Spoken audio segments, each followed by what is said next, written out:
The following production is part of the We Be Geeks podcast collective.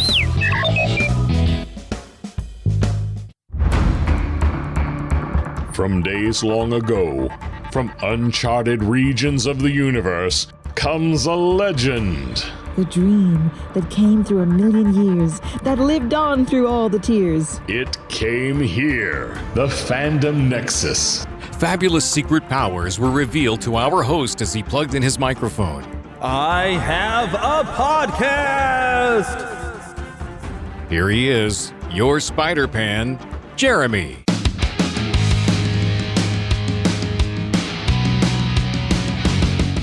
Hello! It's me. I'm back. Did you miss me?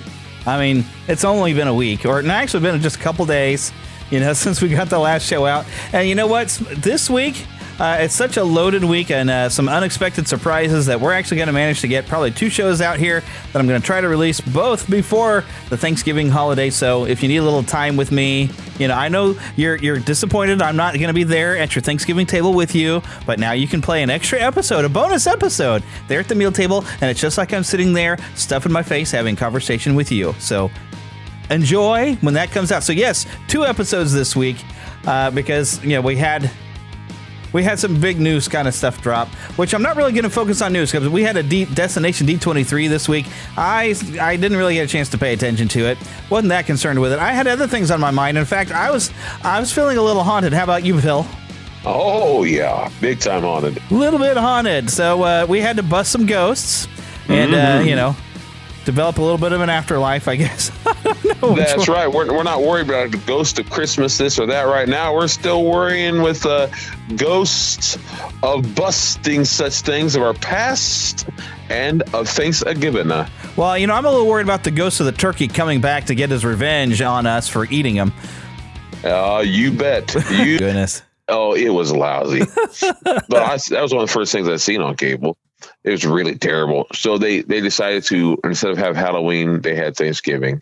And it was supposed to be on Good Friday or something like that. It was lousy. But, as kids, we had a bad sense of humor.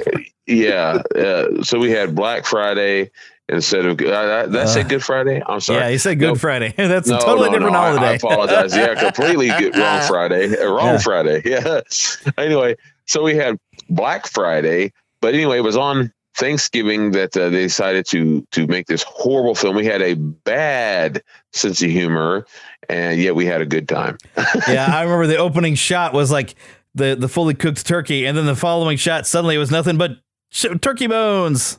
Yeah, I wasn't even there for that. Okay. I wasn't even in there for that, so I don't have to take credit for it, or should I say blame? Yeah, and I remember there was one thing that just cracked me up where they were trying to pass a signal to have the killer jump from behind the side of the house to kill somebody, and they knock on the wall so we can hear that they're about to round the corner so he can jump out. Oh, kids. But boy, we had so much fun back then with that camera. My grandma was so awesome because except for maybe trying to actually literally kill one another, she would nearly film anything for us. She really would. She was great that way. I bet somewhere there's a whole collection of all your little movies somewhere on videotape. Well, from what I understand, my brother and cousin and others are putting some of that stuff together to really, really hurt us and make us watch it. Oh, man. Because you know what? That movie you made for me off of my old comic characters back when it was called The Ghost. I don't have that tape anymore because I loaned it to somebody. And heck, that tape had not only that, but it also had Kung Fused, which is the movie I made in high school. Was actually a class project. It had that tape had that on there, and I loaned it to a guy when I was working at Worlds of Fun, and then he got fired, and I never saw him again. I lost the tape. Oh man! Well, if I ever find some of that old stuff, we'll see if we can find. Because boy, oh boy, it's embarrassing. It's funny though. It's fun though. It's fun. It's fun, embarrassing because you hang your head, but at the same time, it also makes you bring back a lot of good memories too. So like the movie we made, Supers, which I don't think we'll ever make a sequel to. Which at one point I think we were gonna, but I just don't have that kind of time anymore, and that's to do it right. It would take a lot more equipment than I got. The fun thing about it is now, because I'm bald, I have to be bald at this moment. It'd be great. I could play Lex and Superman. Actually, I think you're going to be playing the Kingpin.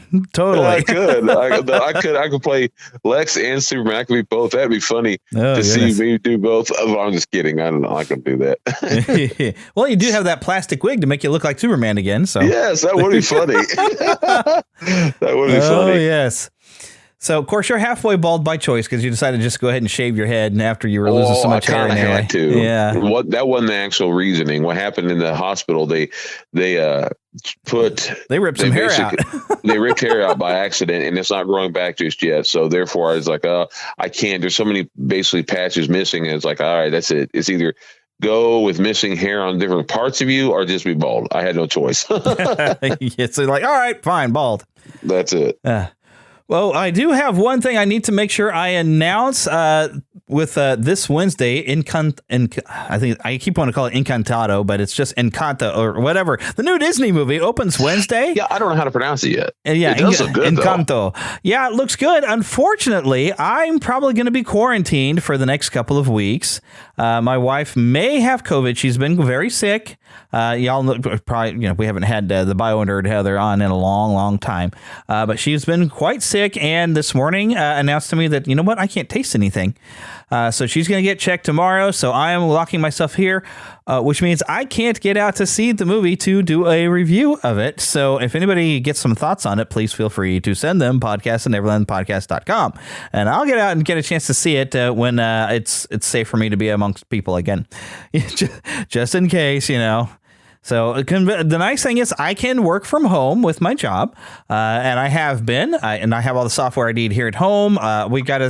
I got to retweak a few things at my work computer where I was logging in remotely, but the hard drive needed to be swapped out or whatever. There were some weird problems going on. The computer kept shutting itself off, which means I can't get in remotely if it shuts off. So tomorrow I'm going to have to call our IT guy and say, you need admin rights in order to install the remote thing for Google. And then I'll be able to remotely get into that computer. But other than that, at least I have a laptop here that's a work laptop that I can actually access our servers and get to my files. And I can create some ads and edit video actually on my home computer as long as I can get to the files. So it's going to work itself out, and I'll be able to work for the next couple days before Thanksgiving. So, but and I pray and hope that she doesn't have it. Right, I pray and hope for that, and hopefully she doesn't. Well, if she doesn't, then I will be in movie theaters on Wednesday to go watch Encanto. I think it's Encanto because it's like Enchanted, but it's in. I think you're right. In the Spanish language, I believe. So it's Encanto. Speaking of Enchanted, we got a sequel coming. Yes, thank goodness. I've been wanting that for a long time. What was it, Jeremy? Was it 2007, wasn't it, when the first one came? I don't even remember. That was a long time ago. It was 2007. I remember that now. That's right, 2007. Yeah, and we discussed this last week. Well, actually, for the last couple of weeks, you haven't been able to be on with me. I've had to record these kind of on my own. I'm getting used to a new schedule, but I'm working full time again, and so if I don't record these things over the weekend, they just don't get recorded until like when I get a spare chance sometime. But I've been so messed up with the time change and also getting back to a normal schedule. Well, normal for the rest of y'all folks, where I get off work, but then I'm tired because I used to, I'd crash at 7 because I was getting up so early. Now, because of the time change, I was crashing at 6. So that's like getting off work at 5, eating something, and then collapsing. So yes, and unfortunately, I like to join you, but usually I'm also a pastor, so sometimes I'm not able to, and also I've not the greatest health, so sometimes it interferes. Yeah, so we're working that out, and I need to get Lost Boy Eric on, but ever since COVID, he's having to do a lot of overtime, and he's working so many extra hours that it's just on a weekday. It's difficult for him, and he has to have some time with his family on the weekend, so it can be difficult to coordinate, but we're working on that. Oh, but we are going to hear from Lost Boy Eric. In fact, he's got a review of Ghostbusters. He sent me some audio. He typed up a very cool little story on Facebook, and I says, can you record that and send that to me? And he did. So we do have a little bit of audio from Lost Boy Eric to hear about his thoughts on Ghostbusters. But before we start discussing some memories of Ghostbusters in our review, and I already mentioned there will be no news, and I didn't grab any new trailers this week because the last couple of shows has been a trailer mess. It's just been nothing but trailers. A trailer park. It has been. We've been hanging out in that trailer park so much that I think I've lost a couple more of my front teeth. So it was a trailer storm. It was a trailer. Yeah, we about done darn lost the whole thing in a fall tornado. So, all right. Hopefully, I'm not offending some of you people who are living that. We're just teasing. Yes. I got to make fun of my Missouri, because we got Missouri. Depending upon where you're at, if you go south of the river, you might find people with a completely different accent than what we got up here and up north in Missouri. Yeah, that's true. I got relatives that talk. In fact, that reminds me. Oh goodness sakes! I keep forgetting to record these stories for.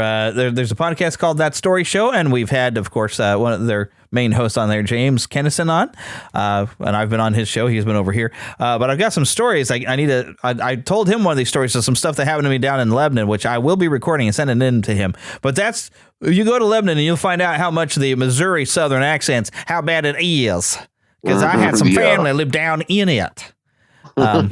Oh yes, I got some stories I'm a tell, and it will be on his podcast. So make sure you're listening to that show, because you need a good funny laugh. But where was I going before I got on this tangent? Let's see. Oh, that's right, host chatter. I didn't even pull up my show notes, because I'm like, you know what, this entire show is just going to be Ghostbusters fun. But of course, it's always fun to talk about what are you watching, what are you playing. I don't know if I had anything particular that I was watching this week. Other than the Tell You Later, it's kind of, I guess you call it a podcast, Tell You Later. I may have mentioned this before. It's on YouTube. This is where Katie Lee and Will Ryan, which we've had both on the show. And by the way, that's going to be why we have a special episode, because Will Ryan unfortunately passed away after a bout with cancer. And we're going to talk about that in another episode. There's so much to talk about with that and so much to share. I thought, I can make an entire episode of that. But they've done a show together for the past year or more. And it's just a delight to watch. And so, you know what? I after hearing of Will's passing, I just started watching, all the ones. I haven't seen every single one of them yet and everything, because I got busy with things. But it's been just nice to watch those. And Will was okay. Well, I'll save it for the next one. Will was just such a great talent and everything. But so that's kind of what I've been watching. Have you been watching anything special other than of course, the movie we're going to review? Well, yeah, in a sense, and it does connect with the film. But my nephew, who's out seeing the film right now, actually, as we're speaking, my nephew he's always heard, he loves the 80s, by the way, which he's so much like me. He's like another version of me. I love him so much. He's a great kid. But anyway, what's kind of sound arrogant in a way that I said that. Anyhow, he has heard a lot about the Ghostbusters. He even dressed as Ghostbusters a year or two ago, but has never seen any of it. Has always been curious of it. Likes the song because it's 80s, but he was always curious of it and assumed he wouldn't be able to see the new film. So he was not ever seen it and thought he might not be able to, and was worried about seeing any of it, because he figured since he wasn't going to see a new film. Well, his father decided to take him tonight, but he wasn't going to be able to if he hadn't seen the other film. So I decided this weekend, while he was staying over here, that I would show him both 1 and 2 and some of the cartoons, and play the video game from 2011 with him. And he got through most of it and enjoyed it immensely. So much so, Jeremy, you'll like this. Back in 1985, no, it was 84 going into 85. I got to see the film on video or something like that. I can't remember exactly, but anyhow, the year my father had a little pin like one that you wear, and it was my father had it and let me borrow it for a while, and some kid broke it, I thought, for a time, and I was heartbroken. My father was able to fix it, and he didn't tell me for a long time, and he gave it to me before he left this world. And today I gave it to my nephew Freddie, and said, from one Fred to another. And gave it to him, and he put it on. He said, "I'll take care of it till the day I die." He's such a sweetheart. What's and the he pin said of? He's loaded. The Ghostbuster symbol from 1984.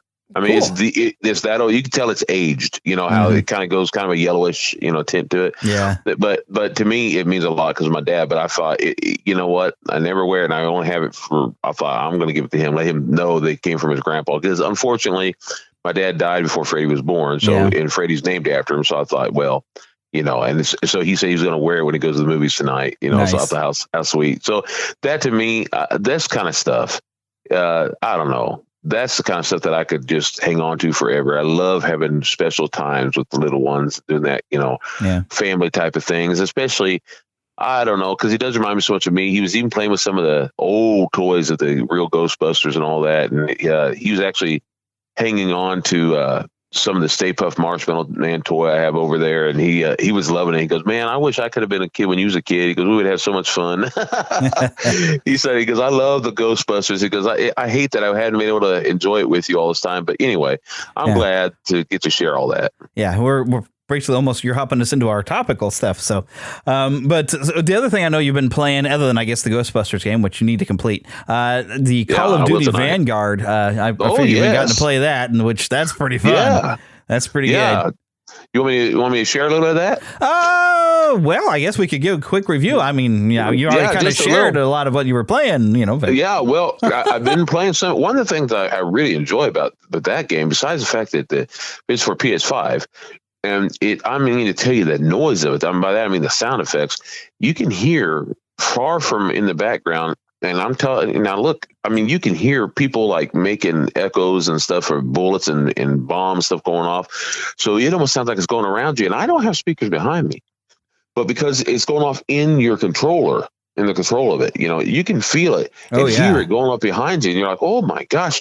And I guess you could say it wasn't stupid. It was kind of neat, but I stupidly or whatever had the lights off down here while I was playing it, and I felt like I'd hear they were looking for me in this building, and I could hear he's around here, and I could hear the Germans looking for me, and I was scared to death. I was terrified. I was like getting really nervous. I thought like they're gonna get me. They're coming for you. You talk about really feeling it. You can feel so I could hear the bullets buzzing near my ear. And I mean, you really feel it. And I love it. It's a tremendous game. And the graphics are awesome. I love every level is wonderful. Every single time you can get a new battleground. Oh, I just love it. I adore it. Yeah, I actually played something that's kind of special this week. Other than, of course, I've been playing through the Uncharted games again. But I had heard a while back, but I waited until this week to play it. But there's a game for the PS4, and I don't know if PS5 probably can still play it, but it's In Dreams. Now, if you happen to be somebody who was playing like Disney Infinity and you enjoyed building games, and this game would be something for you because it's basically people are creating games, which I haven't tried to make anything. It's very kind of complex, and I haven't really gotten into it. I've just basically sampled what some other people made. But Sony actually got some people to make a Ghostbusters Afterlife game. And if you go actually to the YouTube channel, which is the Neverland Gaming Official channel or Neverland Official Gaming channel, one of those like that. If you put in the words Neverland Official and Gaming, you'll find the channel. But I sat down and I played that on In Dreams, and it's there's not a lot to it. You're basically just kind of standing in a room, and you can move around your proton blaster there, and you're trying to catch munchers as they, one at a time. A muncher will pop up, and every time you snag one, a trap will pop open. You got to try to drag him over and put him in the trap, and then little marshmallow mini puffs will be popping out. You kind of shoot them, and then a terror dog will sneak in the sides, and it's basically like a little shooting gallery. It was fun. I played with that a little bit, and you can find the video of me playing that over on the YouTube channel. There's something else I started playing with. What was it? Now that's the game I bought a week ago and haven't got to play it, but Dreams. Oh, you got a copy now? I did. Now I haven't got to do anything with it because I don't know what I'm doing. I might actually have to figure out how to do it. Yeah, it's confusing. It really is. But I'm going to learn how because it looks fun. And go ahead. I didn't mean to cut you off. The other thing is right now on the PS shopping network, whatever you want to call it, where you buy digital copies, they started their Black Friday sales already. And there's a lot of stuff on sale. And something that recently came up for grabs. Now, I already had the Skyrim special edition. But they've recently now put out an anniversary edition because, believe it or not, that game, what is it? Did they say 10 years? Seriously? I'm like, really? I think 10 years of Skyrim, which, it still holds up. But they put out an anniversary edition. And if you had the special edition for just a small additional fee, you could get the upgrades to the anniversary edition. And it was part of a Black Friday sale. Yeah, it was part of a Black Friday thing. So I went ahead and done that. So I started actually yesterday sitting down and I got a story on this one. That's why I got to talk about this. So I sat down to play some Skyrim, and now I have completed the main story. And I learned all the fun tricks of where if you get good at the right alchemy, you can start making items that will boost your stats when you're fixing up your weapons and stuff in your armor. So I mean, I've got armor that I wear that I can pick any lock, I can pick any pocket, I can never die. I mean, and I got a sword that kills everything in one hit. I got a bow that kills everything in one hit. I am He-Man. Okay. I thought you were Goonie because Goonies never say die. Well, I can say die. I did actually. There's a black book thing that you collect these black books that something went wrong, and I was actually defeated in there. I don't know what went wrong, but here's what's funny. So I've completed the main story, and I have this new Lakeview Manor, I think it's called. I've got my house, and it's all fixed up, and I have 2 adopted daughters that live there, and a wife that stays in there. Well, I went in there to check in on the house, and my wife is missing. Now, right before I noticed my wife is missing, I've got a house Carl there that's been assigned to me because you become a Thane in a lot of different towns that you visit when you help out the Jarls. The Jarls are pretty much like the kind of king of town type of person. And they'll assign somebody to that is like your guard and your servant. Well, the guard, I go to my house and the guard goes and I hear them fighting with somebody and they've killed a bandit. And I'm like, oh, okay, well, I don't think anything of it. I don't even check the body for anything. So, okay, you killed a bandit. But I go looking around the house and I can't find my wife, but there's my 2 kids. I'm like, well, where's your mother? And I start, checking around. I go to because I married a character, Lydia, who's actually one of your guards that you get in the town of Whiterun. I went to go check the house that I had back there. She's not there. I go check in the main area, the Dragon Reach there in Whiterun. Not there. And I'm looking online. It's like, well, normally if you lose track of your person who had been your servant or whatever before, and I married one of them, they go back to a default place. She wasn't in any of those places. But then I saw, and I didn't think anything of it. Somebody had mentioned, it's like, hey, your wife can actually get kidnapped by bandits, and they'll drop off a ransom note. Well, I hadn't seen any ransom notes, so I was like, oh, well, I don't know. Maybe there's a glitch. Maybe something went wrong with the anniversary edition. So I go on about my business, and I'm playing through some side quests and stuff that I hadn't done. But then I thought, well, wait a minute. There was that bandit that showed up and was killed that I never got a note from. I go back to the house and I find the body of the bandit is still there. I check the body and there's a ransom note on their body. And I look at it and says, we have your wife. Go to this location with 500, gold pieces. And so what's funny is none of my enemies seem to realize that I'm He-Man now and I'm invincible. I can jump off a mountain and barely get a scratch on me now with the armor that I've made for myself. So I show up at the bandit thing and they come out like, well, glad to see you've listened to reason. Have you brought the money? And one of the options were like, you won't be able to enjoy the money after I kill you. And they're like, oh, is that the way it's going to be? I'm like, yes, that's the way it's going to be. And the cool thing about Skyrim is if you do like an insta kill, you'll get like a finishing maneuver. And so basically I grabbed the lead bandit that had kidnapped my wife by the head and shoved a sword through it. I was like, that's what you get for kidnapping my wife. He-Man is usually not like that in the cartoon, but man, in this world, you mess with He-Man, you ask for it. But it was nice, I went and go free my wife, and it was just like, she's like, I knew you'd come for me. It's like, well, I'm sorry it took me so long, but I didn't realize you've been kidnapped, so. Hey, that's a segue. Speaking of which, the new part of He-Man's coming on Netflix. Yes, Revelation, which, do you have a date on that, by the way? I think they said the 27th. I can't see because I'm on the phone. I can't look it up, but I believe it's the 27th, isn't it? I don't know. All I know is it's coming up very soon, and of course we'll talk about it when it comes on. I believe it's the end of the week. Yes, okay, but anyway, but that, you groovy. Said that it's on. Yeah. Yes. Groovy. And I'm looking forward to Revelation, the next part. Oh, indeed. Yes, me too. All righty. But so that's normally after now we've gone through what we've kind of been watching, what we've been playing, we would jump into a news segment or a trailer segment. But before we get into a review, we're going to talk about some memories. And Eric's memory, I'll save for when we get to review because he shares some great memories, but he also reviews the new film and shares what his thoughts on it are. So we're just going to transition into talking about our memories of the film franchise of Ghostbusters and all the different fun. And heck, I remember before the movie came out, the Ray Parker Jr. music video was on MTV. Oh yeah. And watching that thing, like, oh, this is so cool. And they had all these different people that I recognized, some of the celebrities that popped up that go Ghostbusters.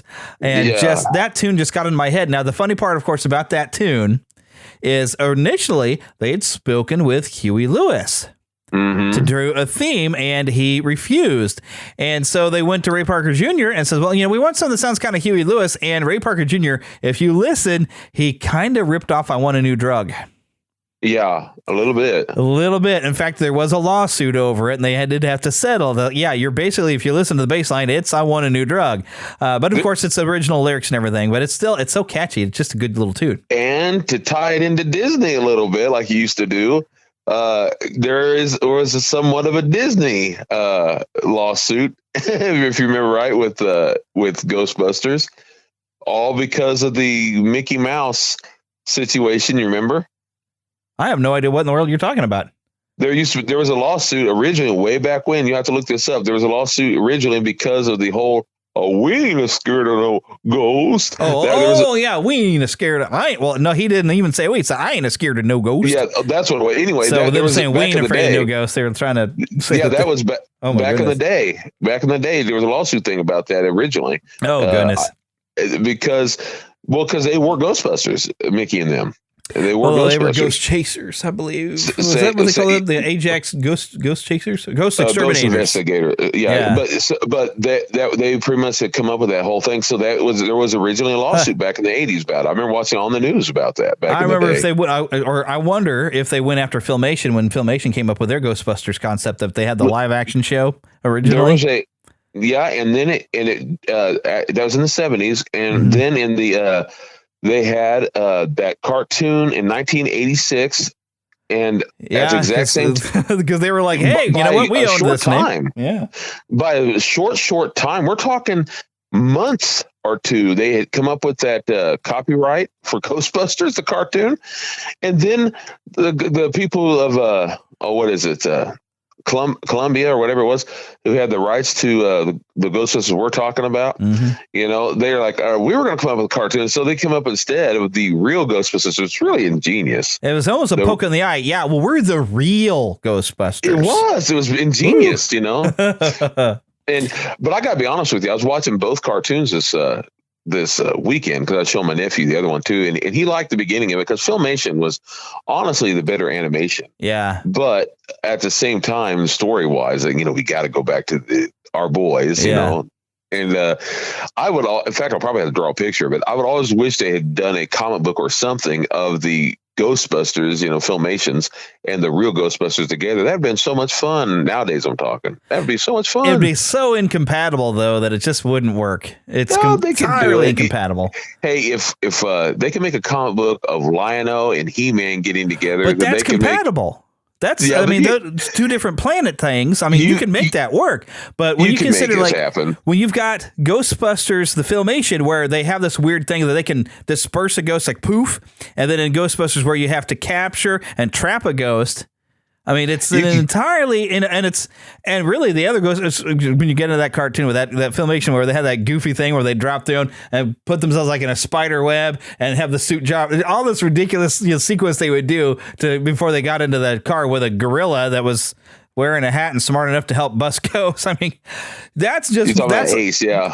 That's like, well, then again, you got Who Framed Roger Rabbit. I was about to say that's like putting Bugs Bunny in there because you've got a ridiculous cartoon character with a somewhat realistic cartoon character. But you know what? They did Roger Rabbit, and you got an excuse. But yeah, once you get in the cartoon world, you can make things happen. You cheat things to work. Here's one that's based on some sort of spiritualism that Dan Aykroyd was into, and here is whatever the heck they were thinking was the basis for the other. It was kind of just a weird cartoony thing, but it was fun. Yeah. Anyway, but you had that weird thing going on. But back to I still want to back up. We haven't gotten to where the movie even came out.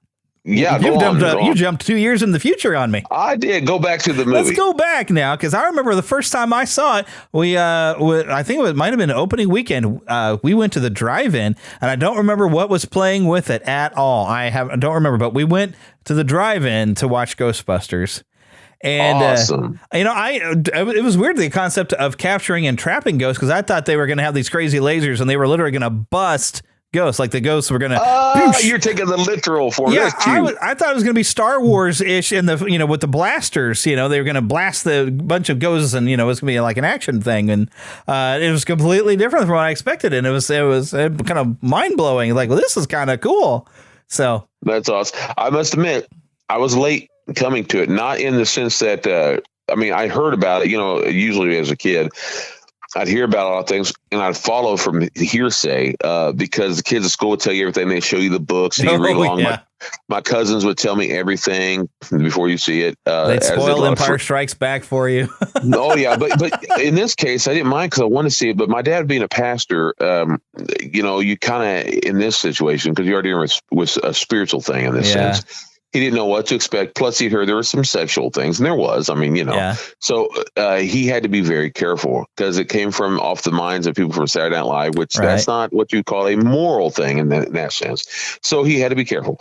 So but it was when Saturday Night Live was actually funny. So yeah, absolutely, and good too. By the way, this is not a moral lecture incident. I'm saying he had to be careful. So therefore, and going to movies was expensive when you have 4 kids and 5 if one of them's home with you, another one's home. Anyway, so we had and the 2 adults, so we had a lot to be careful with. So whenever at this point we now had a VCR 1985, it came out on this brand new stuff because now we had this thing called being able to rent, and that was all brand new. Now we could rent, and we rented Ghostbusters, and my father, and then they had just discovered that we could rent it and watch it, and we did. And so he tells us, "Don't ever repeat this, and now be careful with that and this."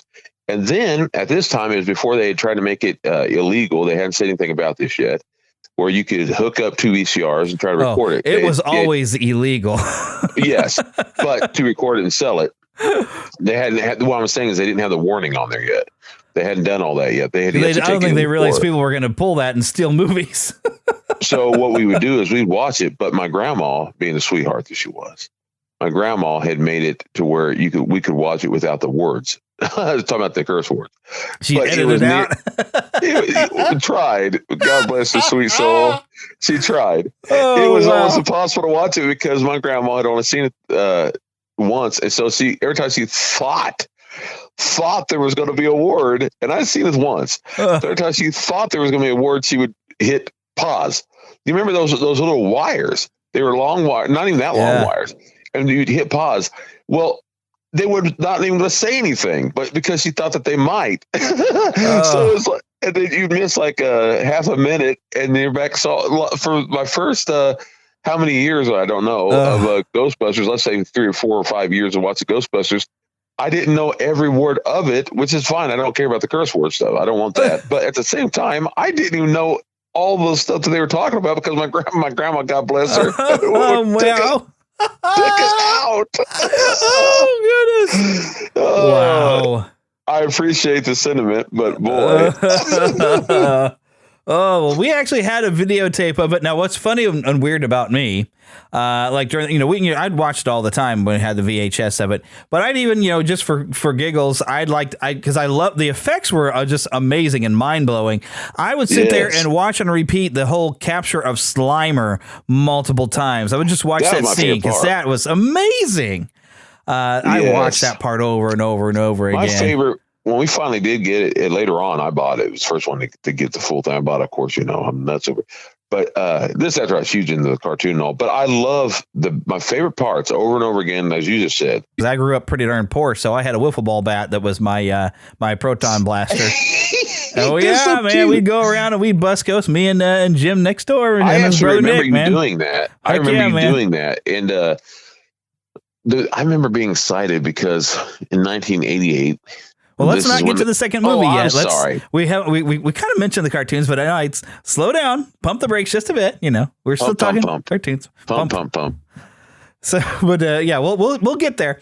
But yeah, so but now I forgot my train of thought altogether.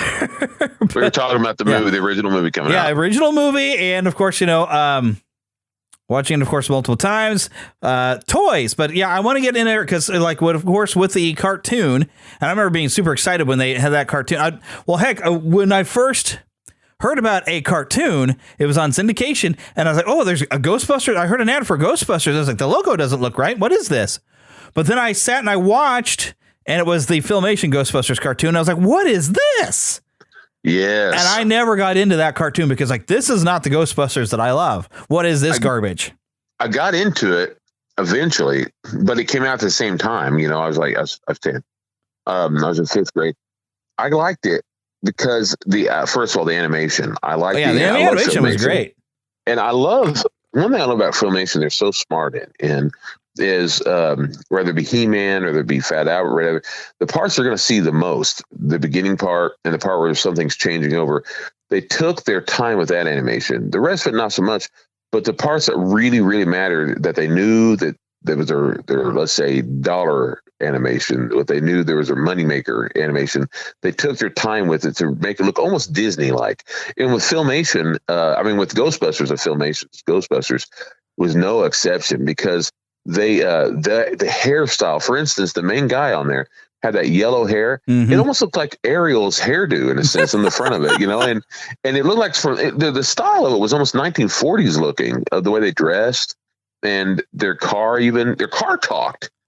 Their car talked. Oh yeah, I think I remember that too. Yeah, because he the front of him was the logo, right? And it talked, their ghost logo thing would move, and And he almost had a chitty chitty bang bang way of doing things. Like he would turn into like a missile launching thing. And yeah, he would fly, and then he would. He was a chitty chitty bang bang is what he was, and then they had Ace the whatever he was, ape, gorilla, whatever. Mm-hmm. And that's it. But it was fun. It was just goofy. Yeah, it definitely wasn't the real Ghostbusters. I didn't think I don't think I started to appreciate until like later in adult years here when they had the Cubo channel, when they had the rights for Filmation, and they would show He-Man and the Masters of the Universe and She-Ra and Ghostbusters and Brave Star. But I was like, okay, well, let's watch this Ghostbusters there. And I was like, this actually is kind of silly and fun, but I still don't like it as much as, because I remember, after seeing that, then seeing, when the new Saturday morning shows were coming up in the fall, you'd have that Friday night where they'd have the special of all the different stuff. And that's what got me excited. I was like, here's the Ghostbusters I've been wanting to see. It's going to be on Saturday morning. And I remember being super excited and watching that cartoon. Excited. Oh, that was another one. Deke made a lot of great, fun shows, but all over the 80s. My goodness. Their animation, the late 80s especially, their animation was not good. But they were also smart in their beginning of their shows were great. They knew how to make their money count, because they knew that you would see the beginning of, for instance, Inspector Gadget. The beginning animation of the first really great, except for the parts that were from the show itself. Yeah, those not so great. That's not to say it's bad animation or bad drawing. It's just it's not that real fine, really well crafted. Well, it's the difference between the cinematic animation versus the mass produced. We have to get an episode out for television that Hanna-Barbera was the masters of being able to quickly do the animation to get it out for a TV show. Yeah, that real cookie cutter, as I call it, quick. You got to get done quick. You have no choice. Yeah. So you don't do quite as many frames. That's it. But that drawing style, was so good on some of them. Then with Deke, they had to do so fast and it was so quick. It wasn't all that great. But I got to tell you, the other problem I had with when they brought it out, talking about the real Ghostbusters, I remember some of the posters they had where it showed they were trying to get Slimer. I to this day can see it. They're trying to get Slimer, and one of them was on the front of the Ecto-1. And I want to say it's Peter, but I just remember I loved the style and the way the light was shining off of them. But I remember thinking, this doesn't look anything like them on the movie. Yeah. And I remember, I remember thinking, although that does kind of look like, except he didn't have the mustache, that does kind of look like that guy. And I remember it was the name I thought at the time of that cigarette, Winston. And I guess all I could remember about him, except that I remember him being an African-American, and I could tell that, but that was it. But from this picture, you couldn't tell that the color of their outfits had changed. Yeah. They completely redesigned all the characters and the colors and everything. They were smart enough in this one, because it's kind of in the dark, except for the kind of glowing thing that was smart. So then when they finally brought it out, I was like, they don't look anything like them. Well, I didn't know anything about the rights to them. Yeah, I didn't know that. Yeah, I didn't know that. But they made it work somehow. Yeah. And I love the way that they joked about, they made a movie about us. Yeah, like the movie was a thing that existed in their world. And episode 11 or what it was brilliant, because, in some ways it should have been episode 1. But yeah, where they recount what happened with their uniforms coming to life and stuff, and also how they meet Slimer and the Slimer joins them. Yeah, which was a novel sense. idea. I mean, to take the first villain or whatever that they catch and actually turn it into made him a cutesy cartoon character. Because he got away at the end of the movie. I remember at the end of the movie, I kept saying to myself, of course, not even at the end. He was released to everybody else when they shut down the containment unit. But you got that last shot where you see he's still around. But at the end of the movie, or whatever you want to call it, the end of the frame, he slimes the viewers. Yeah, he slimes the viewers, and we're like, oh, there's going to be another one. We said, because that's how he was as a kid. You always got this like, they're going to bring out another one. Well, I love it that me being the genius that no one else was, I was like, oh, that's why they had him in cartoon, or that's why he was there, because they had it playing the whole time. Well, yeah, that's right. That's what it was. Sure, that's our logic. Yeah, I knew it all. They made Slimer a lovable character, and yes, I forgot somebody. I should look this up. Was that Howie Mandel who did that? I was about to look that up. Hang on, just a second, because I know there's some great voices. I know you had Arsenio Hall was Winston, and originally you started. He was great. Because Dave Coulier eventually took over as Peter Venkman, but originally you had the voice of Garfield, and I can't think of it. Yes, and he was great. I'm gonna look it up because my brain is not to diss Dave Coulier, but he just wasn't the same. Liked him. Yeah, I didn't like him as that character. Here we go. So Lorenzo Music. There we go. Yes. Frank Welker, of course. Frank Welker's everything. Dr. Ray, he does Raymond Stantz. Maurice LaMarche as Egon, which Maurice LaMarche, he's always going to be the brain to me. Yes. You had Laura Summer as Janine Melnitz. Also, Kath Soucie as Janine Melnitz on 59 episodes. Yeah. She took over the role. I didn't realize that she had ever swapped her out. They were the main ones. But there's Charlie Adler's name on here. Katie Lee as Jason was a little kid, I guess. I think I remember that episode. Just lots of voices actually participated in this one. But that's Lorenzo Music as Dr. Peter Venkman. I mean, if you're going to get somebody, this is what's funny. If you're going to get somebody who's going to try to replicate Bill Murray, it's kind of cool to get Lorenzo Music because he's got that dry style. But then it's so funny to me that Bill Murray then turned the tables and is the voice of Garfield in the movies. Not just that, because he passed on music, right? And how brilliant! I thought that was brilliant. That they had that. I was like, that's awesome that they did it where he ended up being Garfield, and it's perfect. It's on both ends. It's perfect. I remember the first time I saw it, and I could hear Garfield. I was like, "Hey, it's Garfield." I'm like, "That's perfect, absolutely perfect," because that is so Bill Murray in so many ways. It is very Bill Murray. That dry wit. I don't want to say lazy because he's not lazy, but that kind of on a whole nother level that you just don't get. Yeah, indeed. But I remember that show helped carry us through until finally, and I remember I think we were at the drive-in again. Yeah, at the drive-in. And I remember seeing, they had this building there with these stairs, and as there's wind is blowing across, and a taxi pulls up. And a woman gets out, and she starts going up the stairs. She turns, and you see it's Sigourney Weaver. And I'm like, oh, hey.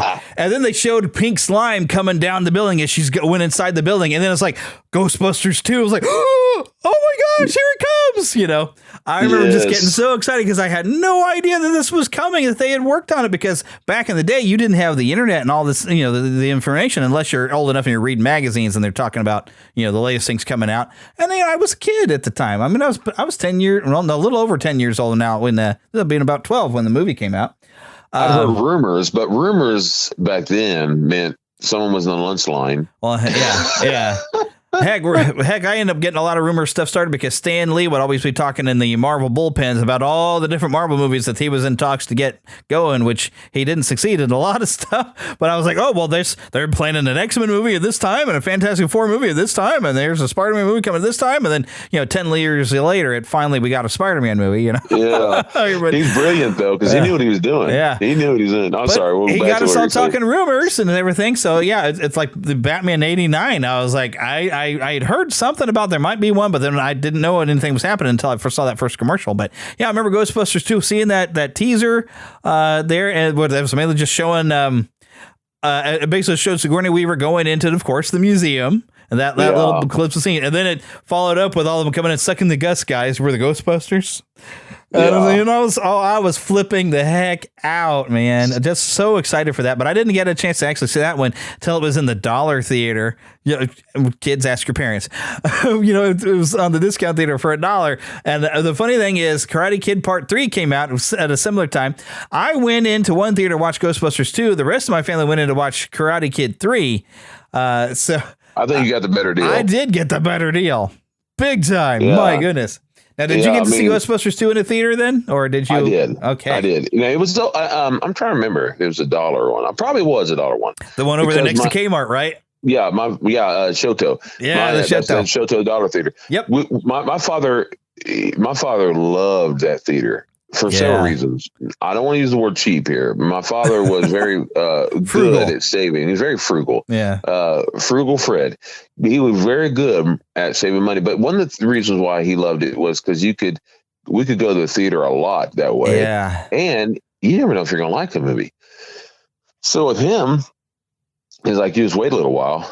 And back then, that was the way it was, depending on how big the film was. And in that case, we did see it there quite a bit. But I don't remember if I waited till then. I may have seen it at the theater. I might have gone with my aunt and them seen it first, but I don't remember that. I just know for a fact. Oh, no, I remember now. I did go with my father to see Ghostbusters 2 because he knew I was dying to see it. But that being said, I will say the reason why I didn't see it at the big theater was because of a choice of the family. We didn't choose that. We chose to see, from I guess my second or third term, whatever it was, to see Batman. And so that's the reason why I didn't see it at the big theater. However, I loved Ghostbusters 2, and I did see it at least twice at the theater, at the dollar theater. But I was thrilled to see it, and I loved it. And one of the things I got to give credit to the people, Harold Ramis and Dan Aykroyd, was they kind of had an interesting battle making that second movie. Because it's odd as it is, their big battle that they didn't have in the first one was the cartoon, The Real Ghostbusters. In an odd way, The Real Ghostbusters was what kept Ghostbusters alive. Yeah. And in a real weird way, The Real Ghostbusters was what was difficult for them because there's no way to compete with them. And yet there's no way that they can be them. So by the time the littler kids who weren't really there for that first movie, they're like, wait, this isn't like the cartoon where at the beginning we were like, wait, this cartoon's not like that movie. Yeah. So it was bizarre. So that's where I thought that they did a great job in a way, because the odd thing is when you go to see that film, and I'm not ruining the film, I'm sure by now you all seen it, but they made that movie to where, during the cartoon, the Ghostbusters are great, but by the time the second movie starts, for the last 5 years, we've been out of a job. And we're like, what? Yeah. What? So What's going on? We were watching the cartoon. Doesn't the cartoon matter? Nope, not canon. No, it's not canon, which we didn't know what that meant at the time. Yeah. That didn't really, now that's a common statement or whatever. Right. But back then, that wasn't the way it was. Back then, everything that had something's name, stamped on it went together pretty much. Yeah. So we thought. Yeah, that's the way our brains worked. But, my weird story about seeing that, though, in the theater is, okay, my family goes to Karate Kid 3. I go to Ghostbusters 2. I was the only one in that theater. Alone? All by myself. And the weird thing is Ghostbusters 2 actually has a good creepy moment. I mean, it's funny a little bit when they're down in the subway. Yes. And you have that whole scene, but all of a sudden we have all these heads on pikes that suddenly pop up. Oh, that was freaky, dude. And I was a little, whoa, by myself. And I was like, well, that's a little creepy. And I was with Winston. And he's going, what about the packs? What about the packs? I was like, yeah, Winston, go get your packs. Come on. There's some serious crap in there. I just love Ernie Hudson, man. Yes, he is indeed. So great.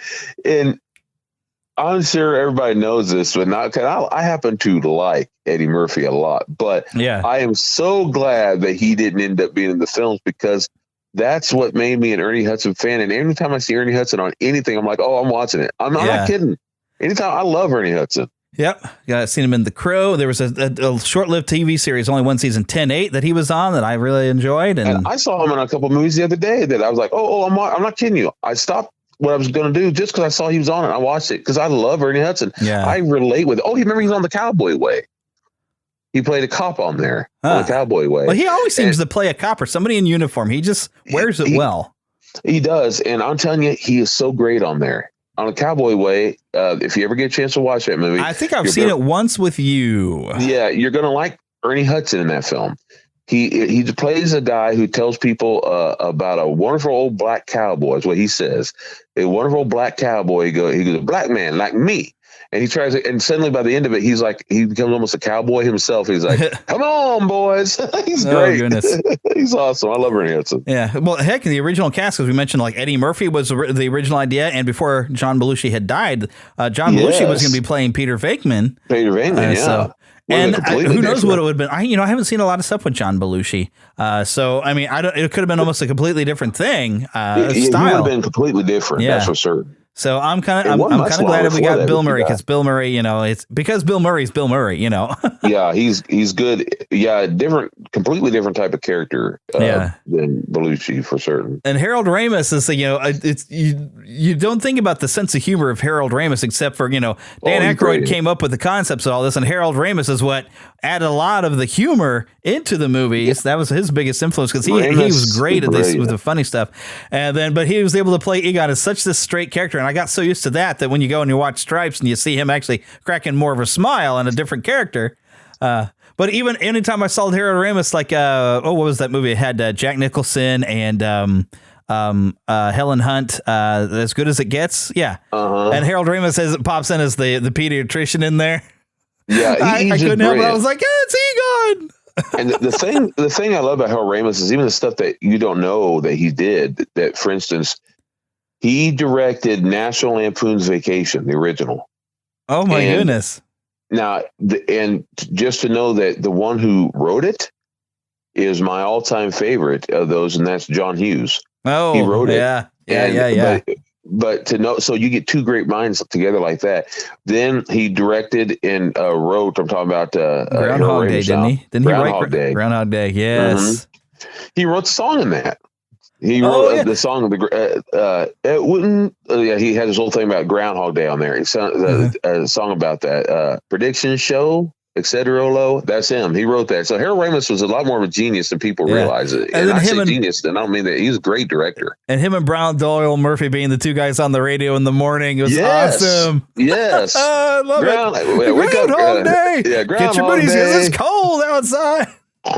He was brilliant. He was just a brilliant guy. Yes. He really was. He was. He was even on. If you ever seen the movie Baby Boom, Harold Ramis my goodness, I was vaguely the remember. boyfriend. Yeah, he was the boyfriend. I don't think I watched the there. entire movie. Now think about it. Well, if you ever get a chance again, Harold Ramis plays the boyfriend, kind of the jerk boyfriend, in the sense that he wouldn't stay with Diane Keaton because he decided to keep the baby. So he left her before it. And but he does a great job in it. Except that he's so affable, he's acting. Yeah. But he did a good job in the movie. Oh, indeed. Yes. And then, of course, before we get into Afterlife, we got to mention what I consider to be the canon Ghostbusters 3. Yes. The game, the 2011 game, because it was written by Dan Aykroyd and Harold Ramis. Yes. And and the cool thing about the game is they knew exactly what us as fans wanted from a Ghostbusters experience. And I mean, besides bringing back the entire cast, other than Rick Moranis, who, hasn't done anything in a long time as far as film, he's, putting out some music and stuff, apparently. Yes. But we got a chance to fight Gozer as the Stay Puft Marshmallow Man again, and even dealt with Ivo Shandor back again, having a ghost island and having yet another plan to bring something into the world. Of course, he brings Gozer back, but he mentions at one point, well, Gozer's now failed me twice. Yes. But you actually have to fight the ghost of Ivo Shandor at one point when he becomes the architect, which I don't want to spoil the ending because I don't know if you've seen the entire game. But mostly, not all of it. Getting to have that in there, and the cool thing is I think they acknowledge the canon in Afterlife, because if you look at what Ivo Shandor is wearing, and I don't want to say too much on this, it's the same outfit you find in paintings of Ivo Shandor in the game. I saw that. Actually. I love it. They made it look like the game is definitely, and even I think Dan Aykroyd is saying, so we gave you a Ghostbusters 3, we just made it as a game. But then of course we found the announcements of Afterlife, which is there anything we want to throw in before? Because there's been other games. There was a real Ghostbusters arcade game. There was that terrible Atari / Nintendo game that was terrible. Did you ever Not play just that one? games. Yeah, I have a book of it's all this Ghostbusters stuff. In fact, I was looking at it sitting right here, a book from DK Books and all. I need to get a copy of that. Yeah, well, if they bring out a new version with all the movie and everything put together, I will That'd be give you nice. this copy. Nice. But you or Freddie, one of y'all, because you're deep in it too. But probably you, because you've been with me longer in the Ghostbuster run. So I'm going to take a glance here. But in it, not only that, they showed all the comic books. I used to have all these comic books from the real Ghostbusters cartoon. They were in comic book form. I used to have all those. Well, I can't remember which company. I don't remember if it was Dark Horse or one of those. Or Image or one of them, but they used to have a Ghostbusters comic that was supposed to be canon at the time. And a few years ago, might have been 10 years ago now, or close to that, around the time of the game, they had a comic book that was a little different, but it was called Ghostbusters 3 is what they called it for a time. And it was like a fan way of saying this should have been the Ghostbusters 3 that we always wanted type of thing. And it might have been before the game. And they even had a comic book called Ghostbusters 4. And it started off, it had the Ghostbuster symbol with or might have been after that game, but anyway, it had the Ghostbuster symbol, and that Ghostbuster symbol had like all 4 fingers up. And it was like, so I mean, I'll have to look it up and read it to you here. I'm going to see if I can find it. But I thought that was... Is this the Ghostbusters, the Ultimate Visual History? Is that Yeah. happen to be it? I found it here. Of course, Walmart.com had, of course, they got one review as a 1 star. $38.79 somebody's trying to sell this thing for. Yeah, no, I got it on sale for when it first came out for like $20 at the time. But, it was given a gift to me, but at the time it was on sale for pretty cheap. But I'm sure they'll make another stuff for it. But let me look at here what these Ghostbuster comics are called. It's got a lot of neat stuff in the back here. Even has pictures of the toys in it. My goodness. And we're talking about some that I own and even the original toys of the real Ghostbusters. Here's the comics right here. And they did a pretty good job. I mean, it's a neat book, it really is. And there's even been some recent comics. IDW. The IDW's got the rights now. Yeah, that's what I'm looking at, IDW. I couldn't remember the name of it. And I think that's the same company, I'm pretty sure, that brings out the comics I'm loving of Big Trouble in Little China. So, and it shows the game, by the way, which we were talking. It talks about that. But anyway, it has basically, just like with the Big Trouble in Little China ones, there's basically the Ghostbusters sequels that are in these comic books that they pretty much go along with it. So right along with that game, they have comic books from IDW that go along with what would have happened or what could have been. And I don't see the official name, and I don't want to keep you waiting. So, I'm getting to see on Big Bad Toy Store. Apparently, they have a copy of the book for $50, but you can see a lot of the images from inside the book. A lot of neat stuff. Some of the Ectomobile Mark II artwork of some of the designs. Yes. Looks like it was half a taxi cab from the drawing I'm looking at. Yeah, it's pretty neat stuff. Like I said, if I ever get a copy of it, if they ever redo this and with adding some of the new movie and all that stuff in there, you'll be the one. I'll give this to. Of course, I might if they put out a new one, I might be buying myself a copy of that too. You never know. They'll give this to the little Fred. Yeah. My goodness. But yeah, and we were not even going to acknowledge the existence of the 2016 movie. It did not happen. No. It basically, you know what happened, Jeremy? That's an alternate timeline. It's the new 52. Yeah, there we go. What's up, Jeremy, and all you lovely listeners out there? This is Tim Nidell from the Saturday Morning Rewind podcast, and I understand you guys are talking about Ghostbusters on this episode, which, Ghostbusters, I don't know where I'm going to start with that because, people of our age, Jeremy, we're old, by the way, we grew up with Ghostbusters, Me, I think the first time I watched the first movie, I didn't see the first one in the theater. I want to say we had to have watched it at home video, rented it, probably 85, 86. And ever since then, it's been one of my all-time favorite movies. It's definitely in my top 10 for favorite movies of all time. And then, of course, we got the real Ghostbusters cartoon, which I adored. I mean, that cartoon, you watch it today, and that cartoon holds up extremely well. I mean, it's so entertaining still and kind of scary, you know? I remember as a kid, it was a little freaky, but I loved it.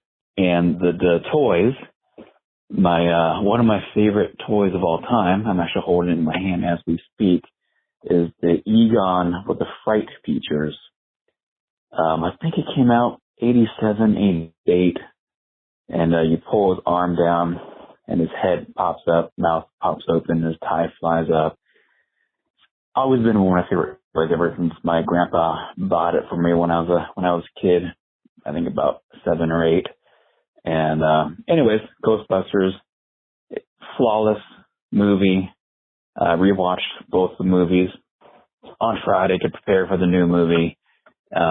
First one is still just as good as I remember it. Of course, second one, not as good, but still enjoyable. And honestly, the new one, I enjoyed it. It was a nice little tribute to the Ghostbusters that we love. So can't wait to hear this episode. Talk to you guys later. Bye. Well, are we ready to review this new movie? Yes, because we already ran an hour, so here we go. Let's do it. Want to see a movie? Yeah, any good? It was bad? I'm fuzzy on the whole good-bad thing. My eyeballs could have been sucked from their sockets. I like it a lot. The best movie ever made. A Fandom Nexus movie review. Okay, now I'm going to kick this off, though. Let me find the audio again. We did hear from Lost Boy Eric. Wonderful. And he's got a review here. Let's take a listen. He also shares some fun memories, so...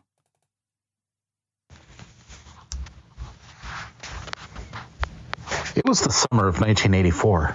My parents had left me and my brothers and sisters at our grandparents' home while they had a date night out. Just mom and dad going to see this new movie that had come out. After the show, as they drove us back home, they told us about this movie they had seen. One that had featured slime and a green ghost and a huge monster made out of marshmallows at the end of the movie. The next morning, we had our family stereo on, and we heard the first strums of an electric guitar, and our parents said, oh, turn it up, we need to listen to this. And we were soon singing along to the very catchy lyrics. Eventually, our family was able to rent the VHS copy of this movie, and it quickly became a favorite in our home. 5 years later, I was on a Scout Jamboree trip. The sequel to this movie had come out, and my family went to go see it while I was on this trip. No fair. But I found the novelization of the movie, and I read that all through the rest of the Jamboree. Well, I did eventually get to see that on VHS. Over the years, I got to catch up with that movie also through our local VHS rental store. I watched the real cartoon. One of my first DVD purchases was the box set of both of these movies. Well, I just want to thank the folks who reminded me last night of that kid 37 years ago listening to every word of what his parents had seen that night. Ghostbusters Afterlife, it's a definite... it definitely gets you in the nostalgia feels. It is fantastic. It hit all the right notes for me. This is nostalgia done right. It's fan service done right. And I'm looking forward to see where they go with it now. I liked it. I loved it. And I cannot wait to see it again. I can echo that sentiment. Yeah. It did hit all the right buttons. And there are some critics have been like, oh, there's just too much callbacks. And if you really look at it, and I don't want to spoil anything, but it has a similar plot. The evil plot is pretty much similar to the first film. But you know what? I loved that. It gave them a consistent villain. In fact, when we even get to see Shandor's name on the mines, I was like, oh, Evo Shandor did more stuff. In fact, to kind of quote you all there, I mean, he says though, you say Ray, I say and he gone in the sense that like Ghostbusters 2 and he gone. I just thought it was great. I loved it. It was more than what I was hoping for in all reality.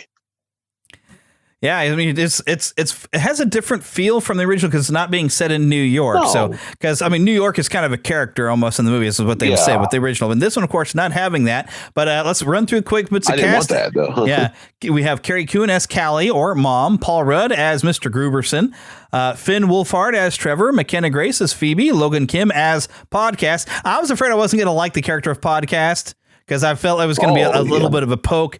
And it is what I find funny about the character is he's running around with movie equipment. He's got a shotgun mic that you would normally hover because you don't put that in somebody's face. The shotgun mic you put up kind of above, and it picks up sound from a bit of a distance. And even the sound equipment he's carrying on his hip is not something a podcaster would have. That is actually the sound equipment that you would be filming a movie. And it's almost like the sound crew gave him here's stuff that he can have to be carrying around. But he's actually carrying stuff that I have used when I have filmed student films and when I worked sound crew and student films. So to me that was pretty funny because I was like, how is this kid getting a hold of movie equipment? Because that's not the stuff you record a podcast on. But it was funny. But then so you also have Celeste O'Connor as Lucky, and of course some returning cast. But it also was fun of seeing J.K. Simmons pop up in a role that I will not say. Yeah. We'll leave it at that. But Podcast, actually, I love the character. He was the comic relief. He was the Ray of the group. He was my favorite. Yeah, he was just funny. He was just a great character. And that's one of the things that this movie had that the 2016 didn't have is it was actually funny. It was, and I didn't feel like anyone was trying to make a point. Like, I don't want to pick on 2016, but I felt like everyone, and I only saw it the once, and no one ever said it. But anyway, this one, it was just for the enjoyment of it. Yeah. I enjoyed it. I really enjoyed it. Yeah, I loved it. And I love that they gave Egon's personality to Phoebe. Phoebe reminded, except for, what was fun about it is she was trying to be more social and trying to find ways to make friends. And so she had memorized all these really bad dad jokes. And she was telling the entire time. And even, I loved that kid. Even telling it to the bad guy. I don't want to mention who the villain is, but she comes out and tells jokes. I loved that kid because I felt like she was honestly, she felt like one of my nieces or something. I felt like I knew her. I felt like she was a niece of mine. I got several nieces. She felt like one of my nieces or something. And I was like, man, I love that kid. Yeah, she did a great job. Yeah, what a great actress. She did great because she was like a little Egon. And oh my goodness, they went for all the feels because you pretty early on, you kind of see what's going on with her, that she needs a little help to put her on the right path. And you kind of know who's doing it. And you're just like, every time something would happen, I got the feels every time. I was like, Grandpa, every time. Now, I do have a couple of minor bones to pick with the movie because I have to be fair. And, mainly this is stuff just done because we needed some excuse for story and for the nostalgia.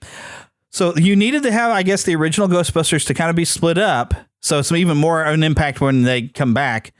But when I love the fact that they acknowledge something that's in the game. If you listen to the answering machine, somebody calls the Ghostbusters line trying to get a hold of Ray's occult books, indicating that the old phone number was Ray still owned that phone number and was still using it, and it become the phone number for Ray's occult books. So she actually gets the phone number off of the YouTube watching their old ad and gets a hold of Ray at his occult bookstore.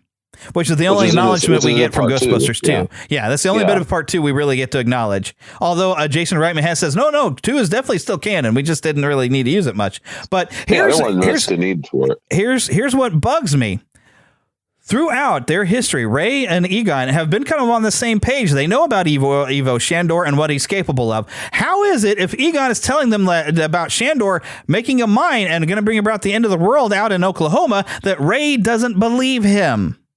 That made no sense to me, but that was kind of an important thing because they made it, part of the story, but it's part of the story that doesn't make sense. So that bugged me. The other thing that bugs me is you have this great big finale where you have this massive trap catching all kinds of ghosts. And there is a certain ghost who, because of plot and because we would hate to have seen it happen, there's one ghost that, despite all the power of the trap, is not getting pulled in.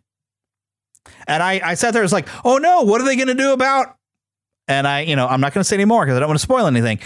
But, it didn't happen, and I'm glad nothing happened, but I was like, how did nothing happen? If you have that much power pulling all these spirits out of the sky and all this stuff in, how did he not get affected? But because plot. I already caught it. Because in the beginning of it, there was a stuff that was already set up. He kind of knew what was going to happen to him. Yeah. He had it set. But anyway, that's part of the plot. That's why you need to see it more than once. I already realized I got to see it again because there's a couple things that were missed. But he actually has it set that way. Anyway, well, he wasn't standing close, I guess. The only thing you get is that he must have been far enough away because. Because but anyway, he had it set up. Anyway, we can't talk about it. I bet people have already figured it out if they haven't seen it. We're trying to be careful here. I really am. Anyway, but they have it. That's why some movies are deep thinkers, if you want to call it that. And you had to see more than once, but I will, but I don't know about the theater, but I will see it, of course, more than once. Heck yeah, you better believe I'm buying that Blu-ray. Oh, heaven's sake. I'm going to probably, because I don't have them on Blu-ray yet, the original two. Oh, brother, you got to go get them. Well, I got them on DVD. So what I will do. Plus, you got access to my Voodoo account. So yes. So eventually, I will get them all together on. Man, I may even get 4K because I now have the ability to watch that. You do. Although you can watch 4K off that digital as well. Oh, that's true. I believe so. True. Yeah, I think so. Or at least the Ultra HD. I don't know. Sure. Either way, it should look pretty good on your nice TV. But whenever this one comes out, they'll probably have a special set, and that's what I'll get. Yeah, you'll probably get all 4 movies, though. Well, if that's how it is, and there'll be something I can give away as a present. you can make a Frisbee out of the disc. I don't need to do that. And I will say this, as a nice thing to that film, I will say this. It was a nice attempt, and at least we have fans who believe it's good to try new things. There you go. That's a nice way to say that. Yeah, although that movie doesn't exist. Back on to Afterlife, which I didn't understand why it was titled Afterlife until I realized what was happening after that first scene, and especially when they come to the house, and I realized that that house is haunted. I was like, somebody's having an afterlife right here, and that afterlife is it's crucial. And I loved it. The way they would do things with lights coming on to show Phoebe the way to different things. And also a little bit of almost an accidental Pixar nod with the lamp that would move around and look at different things and show different things. It was very that I thought was cute. That was adorable. I loved it. And it also reminded me of Ghostbusters 2 a little bit. Remember when they had the toaster and everything jumping around? Yes. It reminded me of that in the sense that to see an appliance almost being alive in a sense. And I was like, oh, and it also reminded me a little bit of, not that this is the same thing, but it reminded me a little bit of Pixar with their little lamp. Yes, exactly. Yeah. It was totally Pixar. Yeah. I was By accident. I like it. By accident, I think. Exactly. I liked it, though. It was really cute. Yep. And, of course, we got our new little fun ghost Muncher.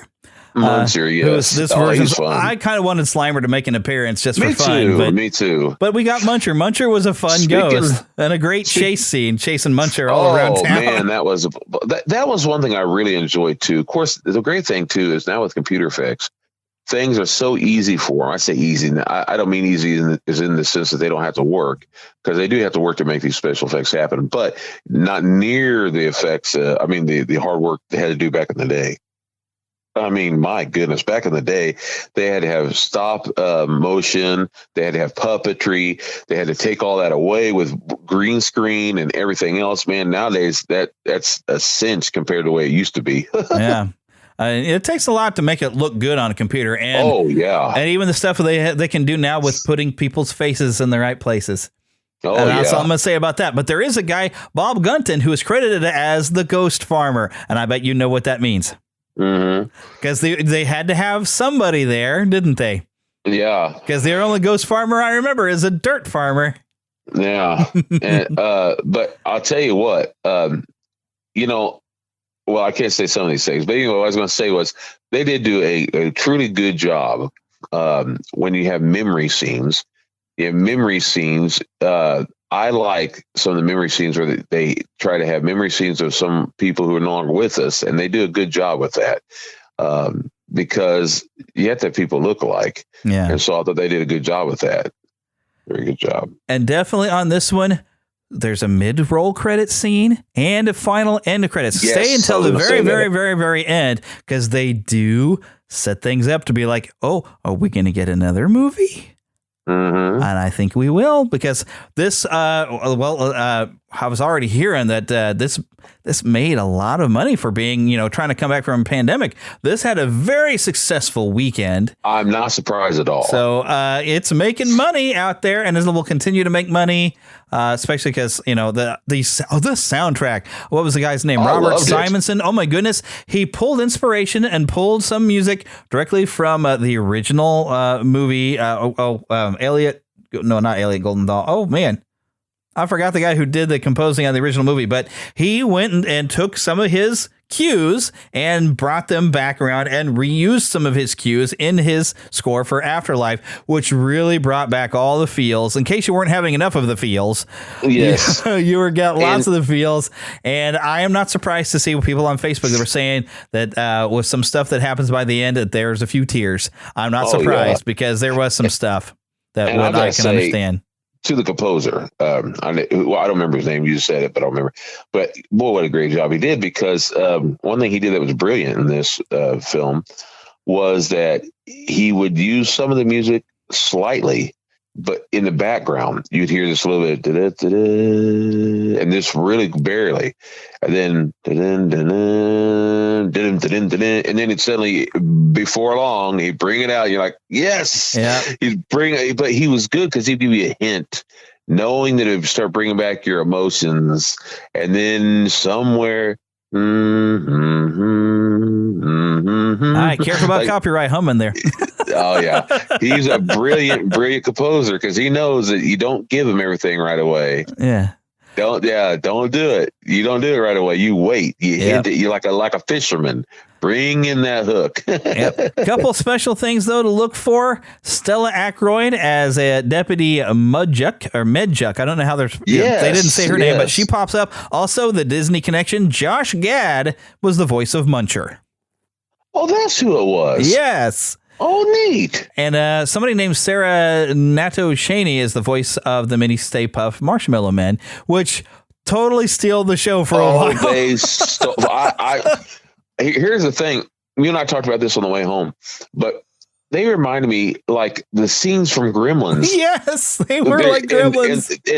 And they were so cute. You didn't want anything bad to happen to any of them. You're like, oh, I loved them. But they were definitely ornery little things.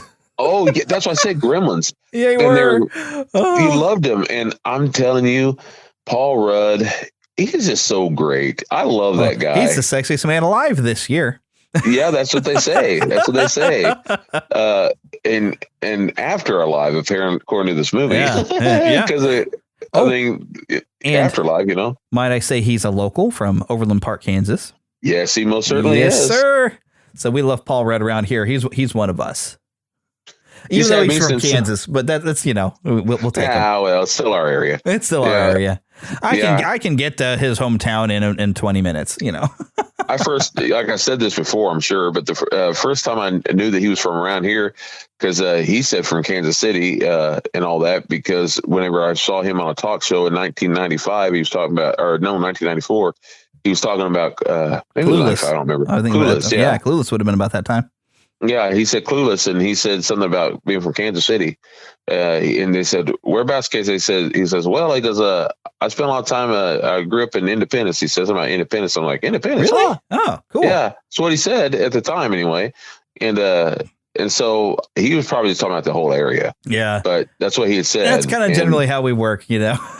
Well, when you say Kansas City, you're talking about Clay Como, Lee Summit. We go into those suburbs and everything. Yeah. Well, I don't know if y'all even remember this, but back in 1989 again, if you go back to that time, I guess 88 when it came out, the song Kokomo came out. Yeah, and then we had a local parody from a local radio station that was Clay Como. Down in Clay Como. Which is actually where the church is at. And Today, I was in Clay Como, and they were celebrating the 75th anniversary of Clay Como today. So it all comes together. It all fits. It all fits. It all fits. But overall, we definitely recommend this movie. You gotta go and go more than once. It's good. That's right. You're gonna love it. You're gonna have a good time. There is a little bit more innuendo, I think, towards one point of it than was in the original movie, or maybe I don't know. Well, I just watched the definitely in movie. there. So yeah, that's definitely in there. There's really not much language. There was a little bit of language. No, yeah, a little. But, I would say there's the innuendo in the first one. It's like when they're there. So I don't know if it's more than or not, but it's there. It's there. It kind of fits with the whole thing. Yeah. It's not as detailed, I think, as one particular scene in the original Ghostbusters. Yeah. But there is enough conversation because, I mean, we all know from the first film, the Keymaster and the Gatekeeper. Yeah. Those might have had a bit more friendly relationship than what was shown on screen. And they kind of get it and mention that. And so there's some conversation. That's what Miranda says. Yeah. So, yeah. And of course, Lewis would brag about it, you know. Hey, of course. Hey, one time I was a dog and they helped me. Yep.